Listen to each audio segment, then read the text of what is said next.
Liquor Legend here, and we're back at it with another review. So I'm very excited right now. I have my hands on something I've not been able to try as of yet, and it is the Alchemist Heady Topper. This is an 8% ABV 100 IBU double IPA. Now my buddy Ben went up to New Hampshire and brought me back a couple of cans. It was very awesome of him to do that.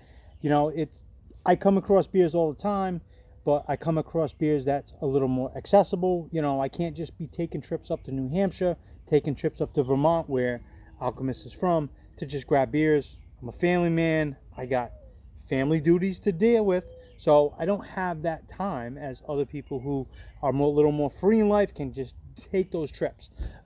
So Ben, thank you very much. You are an awesome guy, and I plan to reciprocate with a couple of beers of my own towards you. So thank you. We've already did the Focal Banger a little earlier today. I gave it a decent rating. You know, it was a good beer. But this is the creme de la creme when it comes to Alchemist. This is in the same ballpark as things like Sip of Sunshine. Even Treehouse, which you can't really get it in stores. They only really serve it at the brewery, and a lot of times that is the case because they don't have the facilities to make enough to distribute out. And, you know, Treehouse put out some unbelievable beers. It's more of a cult following with them. I mean, you're going to spend a ton of money when you go and finally get them. You know, Alchemist, trying to find Alchemist in Massachusetts is quite hard. You know, they're from Vermont, so Vermont stores can very easily get this stuff. And my buddy Ben got it in New Hampshire. Again, New Hampshire is a lot closer to Vermont, but when you get to Massachusetts, you know, Heady Topper and things from Alchemist will make it into the state, but not as much. So it becomes a more sought after edition of the craft beer followers that are trying to constantly branch out, constantly trying to try the next big thing, try the things that they hear about. And like, again, Heady Topper is at the top of these lists when it comes to craft beer and comes to considerable, exceptional craft beers. So, as always, I've got my Liquor Legend glass. I've heard a lot of good things. So, there's very few things I've heard bad about this, but this is going to be my first time being able to try this. So, let us get into it. And Ben had asked me to do a 1-minute video review. Listen, with a beer like Heady Topper, you can't do just a 1-minute review. You owe more of a dedication to this type of beer than that. Hence why I'm doing a actual video. Now that it's nice now, it's nicer out. It's much easier to do these videos. So you'll see a lot more of them coming your way throughout the season. But listen, we're here for one thing. We're here for Heady Topper. So let's get into it. It's like a piney goodness. We're in the Garden of Eden, and the pine is beautiful and robust.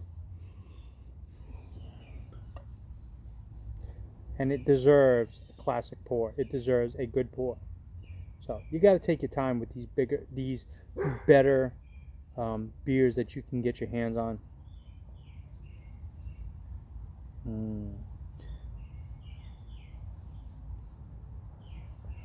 So my glass is only I want to say it's almost a 16. Yeah, it is a 16-ounce glass because I just got a little bit left, so that was a good pour. But we want to give it all its glorious amount. So off the back, you're getting that piney straw color that you typically get with double IPAs. The head, it's not a one-finger head. There's a very light head. It was a good pour. So, you know, depending on how you pour a craft beer, you could get a much bigger head. Some of them just have a lot of carbonation. I don't see a lot of bubbles. So if I look on the bottom of the can, which a lot of times these has these have a date when it was canned. I've got May 26, 21. So this is relatively new. I'm sure if you got a fresh can, fresh out the way, you might get a little more head. Not saying this is old, because you got a good decent shelf life when it comes to double IPAs. But again, a good pour can do differences when it comes to a beer. So off the back, like I said, it's got the classic double IPA color. Really, really nice. Straw pale, kind of golden. Got some haziness to them. And off the back, I'm getting those grassy, piney notes. Important when you're talking about IPAs, double IPAs. Yeah, get the nose right into the damn glass. But hey, drinking craft beer is about experiences, and you want to experience one every time you have a new craft beer, and a good one. So yeah, I've got some pine. I've got a little bit of citrus, a little bit of grapefruit, but the pine is the star when it comes to the aroma. So, salute.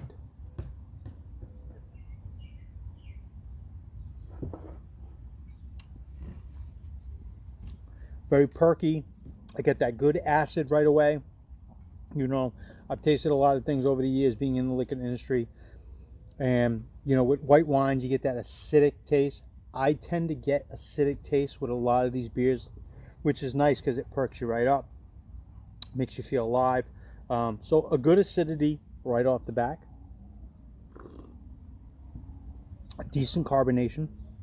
And first and foremost, I've got like a sweetened hop taste, which I really, really like. I think that this is already starting to be a really, really good beer. I've got a little orange. I even got like a touch of caramel. Like the type of sweetness that I'm tasting, it's almost like a caramel sweetness. Now, everybody who tastes beer will taste things different. If I go and look at wine ratings, these wine connoisseurs will have way different perspectives on everything. And basically, it's about experience when you're having different beers or different products. I'm really getting a little bit of caramel sweetness, just a touch, not overwhelming. Again, the pine is the star, and then everybody is second bill when it comes to this.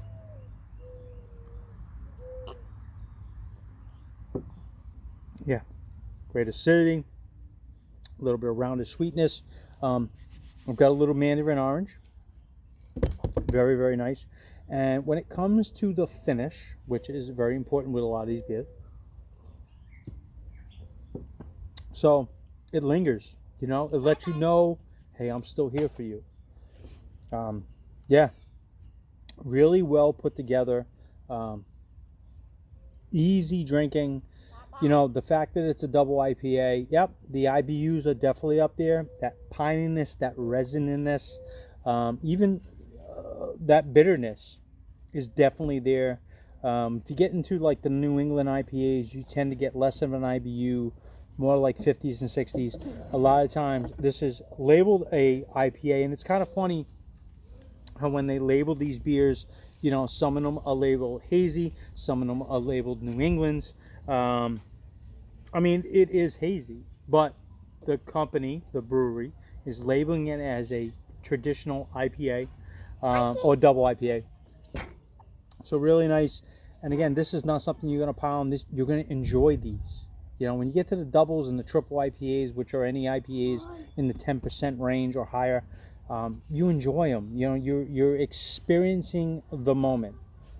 You know, it's not like drinking domestic beer, which is, you know, about drinking one after the other, and those are meant to drink over and over. That's why they make 30 packs. With IPA, with good craft beer, you don't need all that much. So,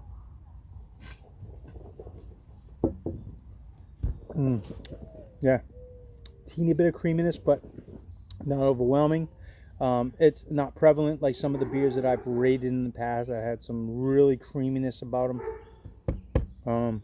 This is, I gotta say, yep, I've heard a lot about Heady Topper, and I think their name and their reputation precedes them. I think, yeah, it's a good beer.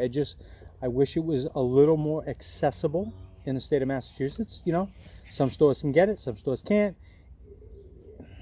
You know, it's all about how much they can put out, how much they can distribute. And again, you have to supply your own state. You got to supply the surrounding states. And, you know, unless you increase production, which doesn't always help craft breweries. I think craft breweries that think about trying to increase production to get more, get more out there, sometimes suffer a little. So, yeah, great beer, I will say. So if I had to rate this, being the allure of Heady Topper from Alchemist, being that it's very hard to get, and that could tweak ratings, you know, having something that's a little more harder to obtain.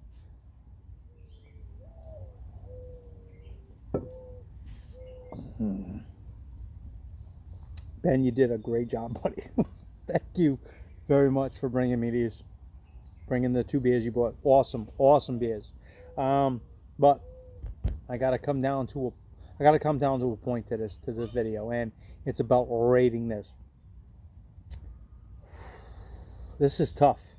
You know, a lot has to go into something being a perfect beer. You know, it has to have the right points hitting at the right times.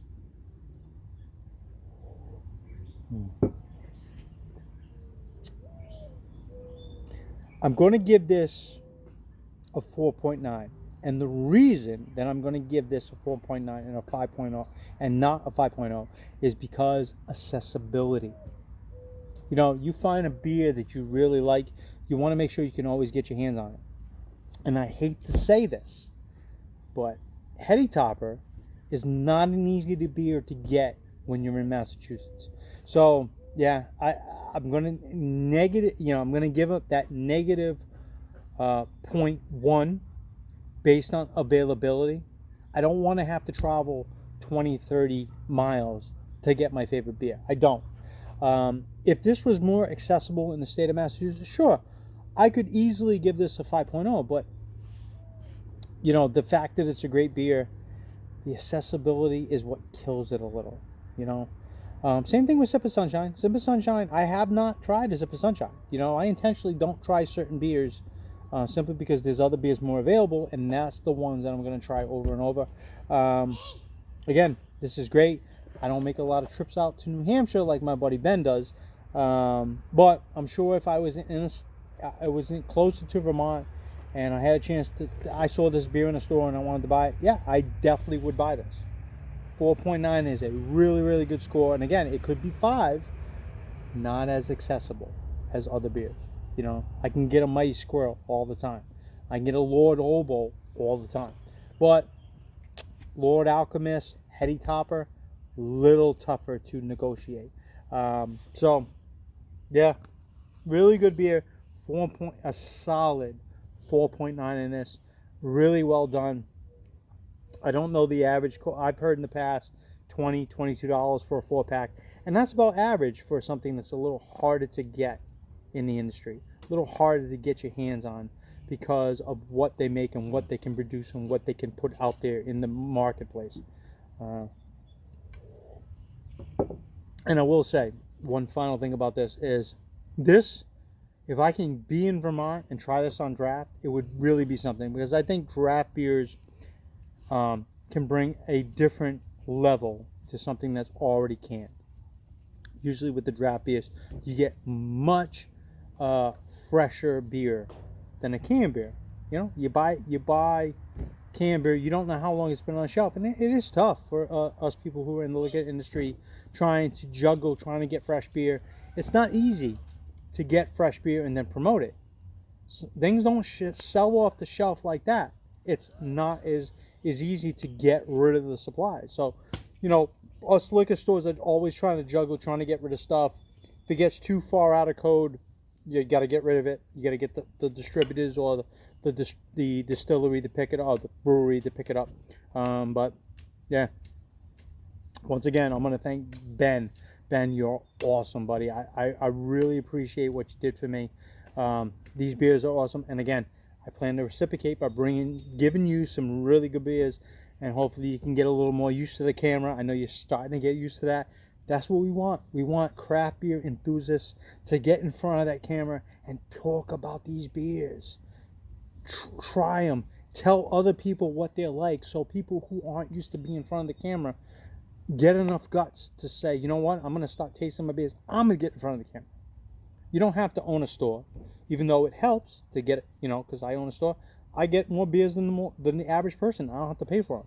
But then again, I got to do a lot of work behind it. I don't just get beers and think, oh, that's cool. No, there's homework behind it. There's work behind getting beers from the companies and then doing the videos. So, my buddy Ben, he's starting to get out there. I want him to start get himself on camera. Taste these beers. Let people know you are a craft beer fan, and you've got to give that knowledge to the less informed. And that's what we do here. We give knowledge to the less informed. So, again, Heady Topper from Alchemist. Awesome beer. Great job. Great beer. I want to thank Ben once again. This is the liquor legend. Stay thirsty.